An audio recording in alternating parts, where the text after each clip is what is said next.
I just want to know, when Julia Garner's character kills Christopher Abbott, who is turned into the Wolfman, how is she going to get back home and explain that her husband's dead and the reason why is he turned into a wolf and she had to shoot him? How is the daughter going to explain to anyone who asks in the future, oh, what happened to your dad? Where is he at? And she's going to answer, he turned into a wolf.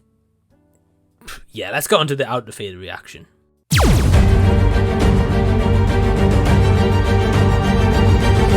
Hey everyone, what's going on? Welcome to the channel. If you're brand new here or if you come back, I really do appreciate it. I just got out the Wolfman, and you can probably tell by the shadow over here. I'm not alone. I'm with my good friend Michael. Hey guys. And yeah, we just got out of seeing the Wolfman. We were meant to see it like last week, but something came up, so we didn't have the chance. So we just got out of it. Michael, what's your raw thoughts, mate? It was quite the experience. Me and Mike have very different opinions on the movies. It's one of them movies where I cannot say I'd recommend it to someone. It was not great. There were some really things that were a bit silly, but I really enjoyed it. Start to finish, it was a really nice runtime. Even though in the title it's called Wolfman, like obviously, and we knew what it was going to be, I still found they did a really good job of making some of the scenes tense and believable, even though it's silly to say a movie called Wolfman. There's one scene in particular, Mike, I don't know if you saw me laugh. It was an action scene where there was a crash. Yes. That was really bad from the graphics. Yeah. It felt like this weird like stimulation. There was some reality. Kind of like wonky CG. I felt really like, weird. Yeah. I mean, Michael enjoyed it a little bit more than I did, as you could probably tell by his kind of first reaction. I mean, we're talking spoilers here, to be honest. So basically, like, the movie starts up, you get like some text on screen saying like in 1995, like a hiker was out in the woods and like kind of went missing, and like they're saying like a man with a wolf face or some crap like that. And then it cuts to a young Christopher Abbott, who is the main dad. Basically, it's him, Julie Garner, and Matilda Firth, I think, who's the daughter. It's directed by Leigh Whannell. And as the movie goes on, Christopher Abbott's dad, like it has like him as like a young kid at the beginning with his dad, basically kind of cuts, and it's like 30 years later we find out his dad's dead, right? And they are going to go over to his childhood cabin, kind of, to go get his belongings and all this kind of rubbish. Anyway, fast forward in the movie, turns out his dad isn't dead. He actually got turned into a wolf, who then infects Christopher Abbott, so he becomes a wolf, right? Which is ludicrous, as you can overheated this already, right?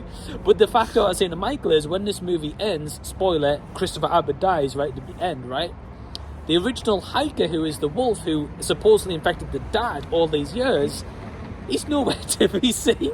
It's like he infected the dad like 30 years ago, and he's like, fuck this, I'm going on the holiday.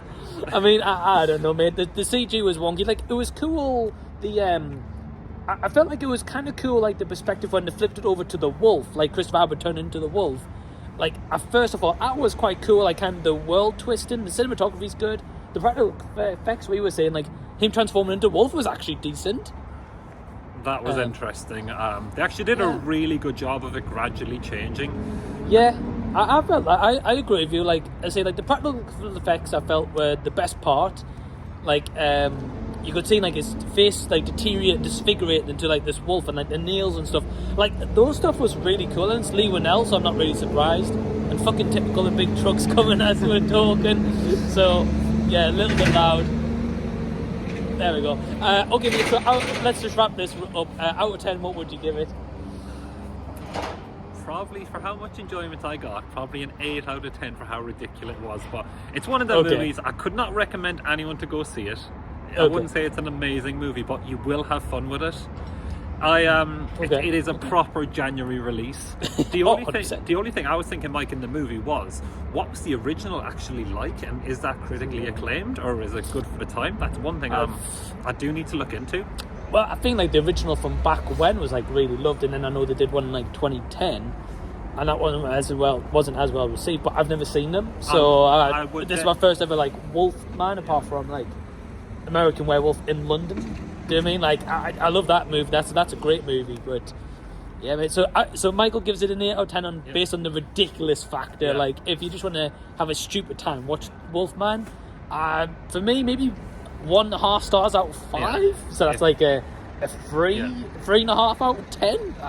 And if anyone Fuck this movie. and if anyone has seen any of the original Wolfman or the other ones I've made, please comment Let us down, know 'cause below. I do want to know, Section. are they worth watching just for a cheesy movie to see? I think that's probably going to be the cheesiest you're going to get, to be fair. But I am don't quite know. intrigued to see, are they worth checking out, because usually the remakes are worse than the originals, Yeah. so it might actually be worth going back and seeing what the practical effects were like for the original. But Yeah, it'll be interesting. I mean, it's probably decent, I would have thought. Yeah, I don't know. But I mean, appreciate you guys watching, though. I appreciate this is just random out the cinema reaction of the Wolfman. If you've seen it, let us know down below in the comment section. If you agree with me or you agree more with Michael, let us know. Until next time, guys, we'll see you later.